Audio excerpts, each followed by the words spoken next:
Good morning to all, welcome to Padhaipedia.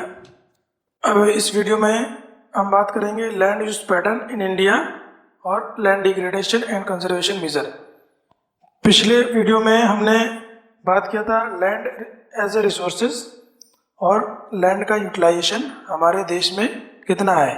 अब उसी utilisation का पैटर्न हमारे भारत में कितना है हम ग्राफिकल तरीके से समझेंगे, और लैंड डिग्रेडेशन हमारे देश में कितना हो रहा है उसको कंजर्व करने के क्या क्या मेजर लिए जा रहे हैं, तो इसको हम इस वीडियो में समझेंगे। Let's start. तो हम बात करते हैं land use pattern in India की। Land use pattern in India क्या है ये तो हम पहले ही समझ चुके हैं थ्योरी में। अभी हम ये ग्राफिकल समझेंगे कि ग्राफ वाइज क्या है, और इससे एक फ़ायदा ये होगा कि हमारी जो डेफिनेशन जो हमने पढ़ी थी लैंड यूज पैटर्न में वो भी हमको रिकॉल हो जाएंगी। तो अब हम पहले बात करते हैं कि हमने लैंड यूटिलाइजेशन में हमने सबसे पहले पढ़ा था फॉरेस्ट है। अब फॉरेस्ट का हमारा इसमें दो कंपैरिजन दिया गया, एक 1960 के हिसाब से और 2008 के हिसाब से। अब नई बुक्स आएगी तो 2020 या 2019 के हिसाब से इसका नया मैप आ जाएगा, नया सर्वे आ जाएगा, नया ग्राफ आ जाएगा। तो सबसे पहले हम बात करते हैं फॉरेस्ट की। 1960 में हमारे पास 18.11% फॉरेस्ट था, और इसके बाद अभी 2008 में 22.78% हो गया है। इनफैक्ट अभी हम बात करें तो अभी एक रिपोर्ट आई थी फॉरेस्ट सर्वे ऑफ इंडिया की। फॉरेस्ट सर्वे ऑफ इंडिया ने 2019 की रिपोर्ट थी वो, उसमें टोटल कवर जो फॉरेस्ट का बताया था वो 24.56% बताया गया है। लेकिन ये तो अभी लेटेस्ट रिपोर्ट है, यहाँ पर जो बुक्स में दिया गया है उसके हिसाब से अभी हम पढ़ेंगे तो हम देखेंगे कि फॉरेस्ट 2008 में 22.78% है। तो ये हमारे लिए अच्छी बात है कि हमारा फॉरेस्ट रिजर्व बढ़ रहा है। और एक नेशनल पॉलिसी भी होती है फॉरेस्ट की। फॉरेस्ट की नेशनल पॉलिसी क्या है कि हमारे देश में कितना % फॉरेस्ट होना चाहिए, तो ये होना चाहिए 33%, मतलब 1/3 तो हमारे पास फॉरेस्ट होना चाहिए टोटल जमीन का। क्यों होना चाहिए? क्योंकि ये इकोलॉजिकल बैलेंस को बना के रखेगा। इकोलॉजिकल बैलेंस के बारे में हमने पहले से पढ़ा था कि रिसोर्सेज हम इतना यूज करें ताकि हमारा एनवायरनमेंट में प्रॉब्लम ना हो, इकोलॉजिकल बैलेंस ना बिगड़े। तो हमारे अब हमको ये समझ में आ गया फॉरेस्ट में हमारा कंट्री अच्छा कर रहा है, फॉरेस्ट हमारा एरिया बढ़ता जा रहा है। उसके बाद हमने लैंड यूटिलाइजेशन में दूसरी चीज पढ़ी थी बैरन एंड वेस्ट लैंड के बारे में। बैरन मतलब बंजर जमीन, और वेस्ट लैंड जो अयोग्य है जिसमें हम खेती नहीं कर सकते, तो उसका परसेंटेज क्या है 1960 के अकॉर्डिंग 12.01%, और 2008 के अकॉर्डिंग है 8.61%। इस पर भी हमने इसको डिक्रीज किया है। डिक्रीज किया है मतलब हमने अच्छा काम किया है, हमने बैरन बंजर जमीन को, वेस्ट लैंड जमीन को यूटिलाइज किया हुआ है। कैसे यूटिलाइज किया ये चीज़ अब हम समझते हैं। जैसे हमारे आप लोग न्यूज़ पढ़ते होंगे कि रेगिस्तान में भी लोग जो है राजस्थान के रेगिस्तान में बैरन आइलैंड को भी हम कल्टीवेट कर रहे हैं। और तीसरा आता है, तीसरा हमने क्या पढ़ा था? पहला हमने पढ़ा था फॉरेस्ट लैंड के बारे में, और दूसरा पढ़ा था हमने बंजर जमीन के बारे में। इसी में एक सब पॉइंट था land put to non agricultural use, NAU लिखा हुआ है, नॉन एग्रीकल्चरल यूज। हमारा पहले नॉन एग्रीकल्चरल यूज का परसेंटेज था 4.95%, वो अभी हमारा बढ़ गया है 5.57%। ठीक है, इसके बाद हम आगे बात करेंगे पोस्चर्स लैंड की। पोस्चर लैंड में क्या था? पोस्चर जो चरागाह लैंड है, चरागाह लैंड को हमने डिक्रीज किया है 4.71% से, ये हो गया है 3.28%। अगर देखा जाएगा तो इससे तो फिर प्रॉब्लम होगी। अगर हमारा पोस्चर्स लैंड घट गया है तो जो कैटल हमारी पॉपुलेशन है इनको पोस्चर्स करने को नहीं मिलेगा। तो इसके लिए हमने क्या किया? इसके लिए हमने ये किया कि हमारे पास आजकल आर्टिफिशियल फूड है पोस्चर्स के लिए, चरागाह के लिए, वो हम यूटिलाइज कर रहे हैं और अपने कैटल्स को बढ़ा रहे हैं। अगर एक फैक्ट की बात तो ये भी है कि 1960 में जो कैटल की पॉपुलेशन थी वो ज़्यादा थी, और अकॉर्डिंग टू 2008 में कैटल्स की पॉपुलेशन भी कम हुई है। उसका मेन रीज़न ये भी है कि हमारे पास पोस्चर लैंड भी घटा हुआ है। इसके बाद हमने आगे पढ़ा था लैंड यूटिलाइजेशन में area under tree crop, miscellaneous tree crop. ये क्या है? डेफिनेशन को रिकॉल करिए। इस डेफिनेशन में हमने क्या बोला था, वो एरिया जो कि एग्रीकल्चरल क्रॉप के लिए यूज नहीं हो रहा है उसको हमने area under miscellaneous tree crop use किया था। जैसे कोई प्लॉट है, हम बाहर निकलते हैं, कहीं देखते हैं कहीं पे झाड़ियां या पेड़ उगाते हैं, उनको उगाया नहीं गया है, बारिश में उगाते हैं, तो उनको हमने भी घटाया है, 1.50 से 1.11% हुआ है, तो ये भी अच्छी बात है। तो फिर हम अगले पॉइंट पे आते हैं, दूसरा है कल्चरेबल वेस्टलैंड। अब इसकी डेफिनेशन बताइए। कल्चरेबल वेस्टलैंड की क्या डेफिनेशन हमने बताई थी, वो एरिया जो हमने 1 साल के लिए छोड़ दिया है, जिसमें हम कोई भी एग्रीकल्चर नहीं कर रहे हैं।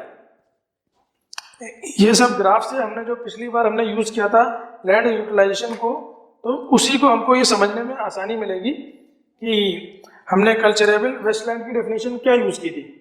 कल्चरेबल वेस्टलैंड की वो डेफिनेशन थी जो हम एरिया यूज नहीं कर रहे हैं 1 साल के लिए, वो हमने यहाँ पर माइनस किया।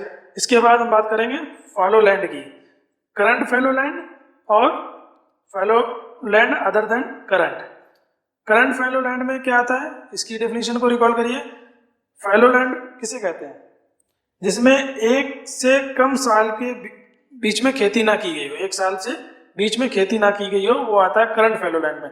और जो 1 से 5 इयर्स के बीच में अगर खेती ना की गई हो तो उसको आता है other than current fallow land. तो करंट फैलो लैंड को अगर हम परसेंटेज देखते हैं 3.73% से 4.76%, ये हमारा परसेंटेज बढ़ा है, कम नहीं हुआ है। क्या आ जाएगा करंट फैलो लैंड की डेफिनेशन में 1 ईयर के अंडर में आ जाएगा। Other than current fallow land में ये हमारा पहले था 3.50% और इसको हमने घटा दिया है 3.37%। तो ये हमारे यूटिलाइजेशन थे, लैंड का यूटिलाइजेशन किस किस तरीके से किया गया है। तो इसके बाद जब ये परसेंटेज निकाला गया तो हमारा नेट सोन एरिया कितना आ रहा है, नेट सोन एरिया पहले हमारा था 45.26%, अभी हो गया है 46.24%। अब नेट सोन एरिया भी हमने बताया था कि पिछली बार क्या होता है, फिर से उसको रिकॉल करते हैं। नेट सोन एरिया कहते हैं जो 1 साल में कितनी एरिया पर हमारा एग्रीकल्चर हो रहा है, उसको हम नेट सोन एरिया बोला जाता है। तो नेट सोन एरिया क्या होता है, इस हमारा एग्रीकल्चरल लैंड बढ़ गया। अब ये स्टेट वाइज डिफर भी करता है, स्टेट वाइज डिफर करेगा। कैसे डिफर करता है, जो एरिया प्लेन्स में है, मैंने बताया था प्लेन्स, माउंटेन्स और प्लेटू के बारे में किसका कितना परसेंटेज है, जो एरिया प्लेन्स में है वहां पर नेट सोन एरिया ज्यादा है। फॉर एग्जाम्पल अगर हम यूपी की बात करें, एमपी की बात करें या पंजाब की बात करें, तो यहाँ पर क्या है, नेट सोन एरिया ज्यादा है। क्यों, क्योंकि ये प्लेन एरिया है, यहाँ पर एग्रीकल्चर के लिए जमीन उपजाऊ है। और अगर हम दूसरी जगह बात करें, जैसे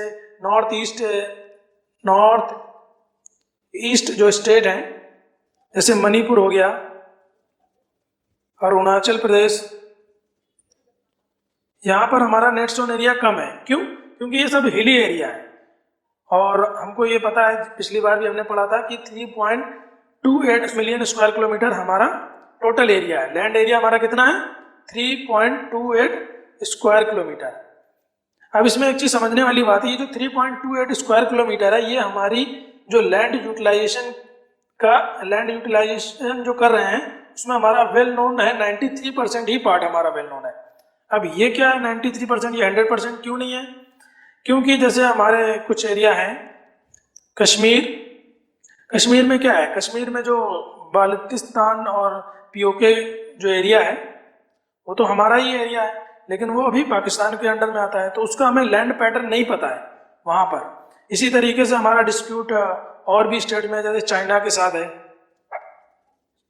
अक्साई चीन में जो 1962 के वार में चाइना ने हमसे ले लिया था अक्साई चीन, उसका भी हमें लैंड पैटर्न एरिया नहीं पता है।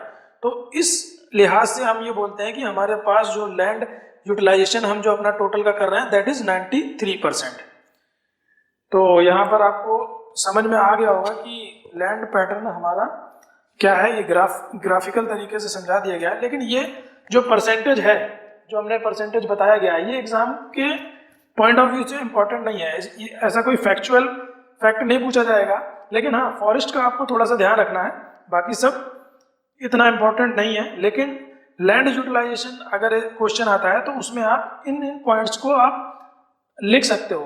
ठीक है, उसमें ज़रूरी नहीं कि आप उसका परसेंटेज लिखो, इतना याद नहीं रह पाएगा।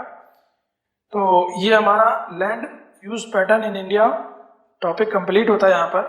अब नेक्स्ट टॉपिक हम पढ़ते हैं, what are the causes of land degradation and what are the conservation measures in India. Land degradation को रोकने के लिए क्या हमारे भारत में मेजर्स लिए जा रहे हैं। ठीक है, तो बात करते हैं आगे। तो अब हम बात करेंगे लैंड डिग्रेडेशन की। लैंड डिग्रेडेशन के क्या क्या कॉजेज हैं और इसका हम क्या मेजर्स लेते हैं। तो सबसे पहले बात करते हैं कि हमारा लैंड डिग्रेडेड एरिया कितना है। हमारे पास 1.3 करोड़ हेक्टेयर एरिया है जो लैंड डिग्रेडेड हो गया है, या उसको बोल सकते हैं 130 मिलियन हेक्टेयर। इसमें अगर हम डिफाइन करें और भी तो 28% है फॉरेस्ट डिग्रेडेड एरिया, 56% है वाटर इरोडेड एरिया, 10% है सैलाइन एंड अल्कलाइन। सैलाइन किसमें क्या बोलते हैं, सैलाइन जिसमें नमक की, जमीन में मिट्टी में नमक की ज्यादा प्रचुरता पाई जाती है। और 6% है विंड इरोडेड एरिया। तो ये हमारा एक हमारा एरिया है जो 1.3 करोड़ हेक्टेयर जमीन का इरोडेड एरिया जो डिफॉरेस्टेशन हो गया है because of 28% because of the forest degradation, मतलब फॉरेस्ट को हमने काटा है। 56% वाटर इरोडेड, मतलब पानी ने हमारी जमीन को डिग्रेड किया है। 10% सैलाइन और एल्कलाइन एलिमेंट के कारण और 6% हुआ है विंड इरोडेड एरिया के कारण। तो अभी हमने परसेंटेज पढ़ लिया, अब इसके हम प्रॉपर कॉजेस के बारे में पढ़ेंगे। पहला कॉजेज होगा डिफॉरेस्टेशन। डिफॉरेस्टेशन का मतलब क्या हो गया, डिफॉरेस्टेशन का मतलब हो गया कि हम जंगलों को काट रहे हैं या पेड़ों को काट रहे हैं। अगर हम जंगलों को काटेंगे तो पेड़ तो जमीन के अंदर होते हैं और जमीन की मिट्टी को वो रोक के रखते हैं, और अगर हम पेड़ों को काट देंगे फॉर ह्यूमन यूज, क्योंकि आज हमारी डेट में 95% हम जो रिसोर्सेज ले रहे हैं वो हम जमीन से ही ले रहे हैं। फॉर एग्जाम्पल वाटर है, फर्नीचर है, हमारे यहाँ जो भी चीजें हैं वो सब हम जमीन से ही ले रहे हैं और जंगलों का डिफॉरेस्टेशन हो रहा है, तो उससे हमारा लैंड डिग्रेडेशन हो रहा है। अब लैंड डिग्रेडेशन की बात करें तो हमारे इंडिया में किन किन जगह पर लैंड डिग्रेडेशन हो रहा है बिकॉज ऑफ द डिफॉरेस्टेशन। ये स्टेट्स हैं मध्य प्रदेश, छत्तीसगढ़, झारखंड एंड उड़ीसा। ये 4 मेनली स्टेट हैं जहां पर डिफॉरेस्टेशन की वजह से हमारा लैंड डिग्रेडेशन हो रहा है। इतना समझ में आया। इसके बाद सेकेंड ऑप्शन आता है ओवरग्रेजिंग। ओवरग्रेजिंग का मतलब कि हमारे जो कैटल्स हैं, जानवर हैं जो चरने जाते हैं, तो वो इतना सभ्य तो नहीं है कि वो केवल पत्तियों को खाएंगे और जमीन से, वो क्या करते हैं जब जमीन की घास को खाते हैं, झाड़ को खाते हैं, तो वो पूरे लैंड को, मिट्टी को भी उखाड़ लेते हैं। तो मिट्टी को उखाड़ने से क्या होगा, लैंड का डिग्रेडेशन होगा। तो ये एरिया हमारे ओवरग्रेजिंग का जो इशू है वो हमारे किन किन स्टेट्स में आता है, तो उसको भी हम बात करते हैं। तो पहला है Madhya Pradesh, second is Gujarat, third one Rajasthan and Maharashtra. ये 4 प्रदेश हैं जो कि land degradation because of overgrazing की वजह से हो रहा है। तो हमारे 2 पार्ट हो गए यहाँ पर। लैंड डिग्रेडेशन के 2 कॉजेज हो गए, डिफॉरेस्टेशन एंड ओवरग्रेजिंग। डिफॉरेस्टेशन हो गया और ओवरग्रेजिंग हो गया। अब तीसरा आता है माइनिंग। अब माइनिंग हमारी कहाँ हो रही है, माइनिंग उन एरिया में हो रही है जहाँ पे जैसे झारखंड और उड़ीसा वाला एरिया है। माइनिंग क्या है, माइनिंग होना तो जरूरी है। क्यों जरूरी है, क्योंकि हमारे डेवलपमेंट के लिए ओवरऑल जरूरी है। लेकिन जहाँ जहाँ पर माइनिंग होती है, मान लीजिए वो जमीन खोद कर माइंस निकाल रहे हैं या ओर्स निकाल रहे हैं, तो उस जो गड्ढा हो जाता है तो उस गड्ढे को वो पूरा भरते नहीं है। अब जब गड्ढे को नहीं पूरा करेंगे तो मिट्टी कमजोर होगी, मिट्टी कमजोर होगी तो स्लाइड्स होगी, लैंड का स्लाइड्स होगा और वो फिर लैंड डिग्रेडेशन का रीजन बनेगा। तो माइनिंग से आपको समझ में आ गया ये कहाँ पर माइनिंग जो प्रदेश है, माइनिंग जो स्टेट्स हैं हमारे लाइक उड़ीसा, झारखंड, वहाँ पर इस समस्या को देखा जा सकता है आसानी से। और फोर्थ आता है हमारा over irrigation. Irrigation is very important for agriculture. Agriculture के लिए इरिगेशन बहुत ज़रूरी है। अगर इरिगेशन नहीं होगा तो हमारी फसल कैसे बनेगी। लेकिन पहले शब्द को पढ़िए, ओवर इरिगेशन। कहीं कहीं हम उसको ज़्यादा ही सिंचाई कर देते हैं। ज़्यादा सिंचाई का मतलब ये होगा कि पानी अगर मान लीजिए नदी से आ रहा है और वो पूरा का पूरा उस जगह पर जा रहा है, पूरा खोल दिया है, मतलब ये ऐसा नहीं है उसका प्रॉपर यूटिलाइजेशन नहीं किया है।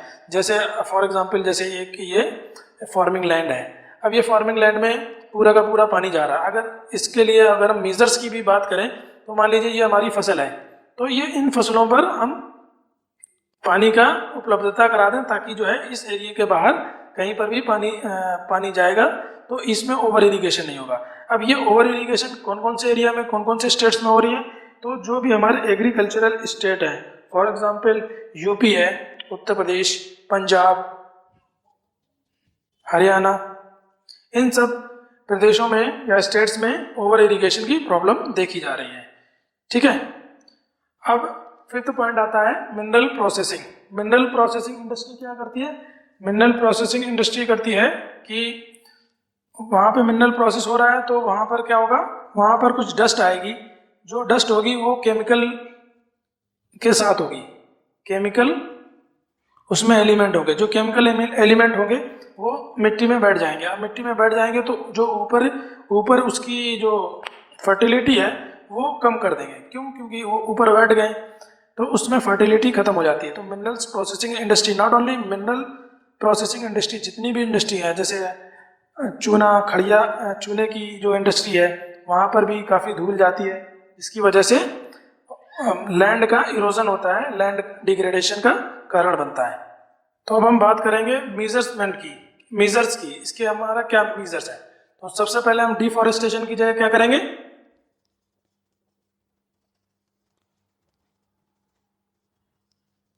डिफॉरेस्टेशन हो रहा था, यहाँ पर हम एफॉरेस्टेशन करेंगे। हम यहाँ पौधों को लगाएंगे तो हमारा लैंड डिग्रेडेशन रुकेगा।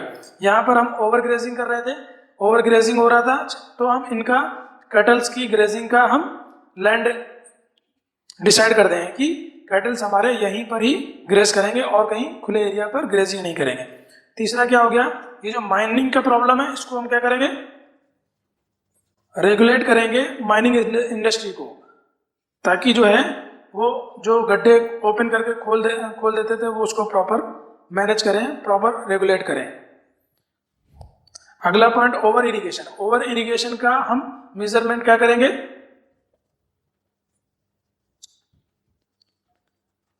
Drip irrigation. ड्रिप इरिगेशन क्या होता है या स्प्रिंकलर्स क्या हुआ?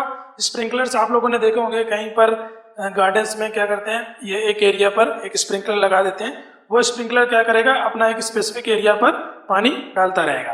तो ये यहाँ पर लैंड एरिया जैसे 2, 3, 4 स्प्रिंकलर लगा लिए एक लैंड एरिया में, तो वो अपने उस एरिया को पानी देते रहेंगे, तो हमारा ओवर इरिगेशन नहीं होगा। ड्रिप इरिगेशन में क्या होता है? ड्रिप इरिगेशन में भी यही होता है कि मान लीजिए हमारा ये एक फार्मिंग लैंड है, इस फार्मिंग लैंड में मान लीजिए यहाँ पर क्रॉप है, तो इस क्रॉप को हम इसी जगह पर केवल पानी दे देंगे ताकि इसी जगह क्रॉप एरिया पर ही पानी जाएगा। तो हमने यहाँ तक समझ लिया ओवर इरिगेशन तक। देन फिफ्थ पॉइंट है मिनरल प्रोसेसिंग इंडस्ट्री। अब इसके लिए क्या करेंगे, इसके लिए हम प्लांटेशन ऑफ शेल्टर बेल्ट कर सकते हैं, प्लांटेशन ऑफ शेल्टर बेल्ट। अब शेल्टर बेल्ट क्या होता है, मान लीजिए कहीं पर भी ये फार्मिंग एरिया है, अब फार्मिंग एरिया में विंड की वजह से भी तो हमारा लैंड डिग्रेडेशन होता था। कितना परसेंट होता था? अभी हमने जो बताया था 6% होता था। 6% विंड इरोडेड एरिया है जिसकी वजह से हमारा लैंड डिग्रेडेशन होता था। अब मान लीजिए ये हमारे फार्मिंग एरिया के हमने चारों तरफ ये ट्रीज लगा दिए,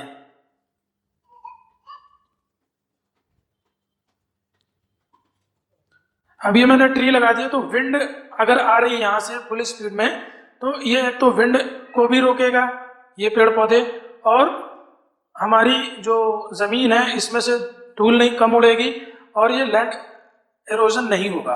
तो ये होता है, इसको बोला जाता है शेल्टर बेल्ट्स। इसी तरीके से अगर ये तो हमारा एग्रीकल्चर एरिया यूपी या पंजाब इन एरियो में होगा। अब जैसे मान लीजिए रेगिस्तान वाला एरिया है, रेगिस्तान वाले एरिया में क्या करेंगे, जहां पर हम इतने बड़े बड़े पेड़ अवेलेबल नहीं होते, तो वहां पर हम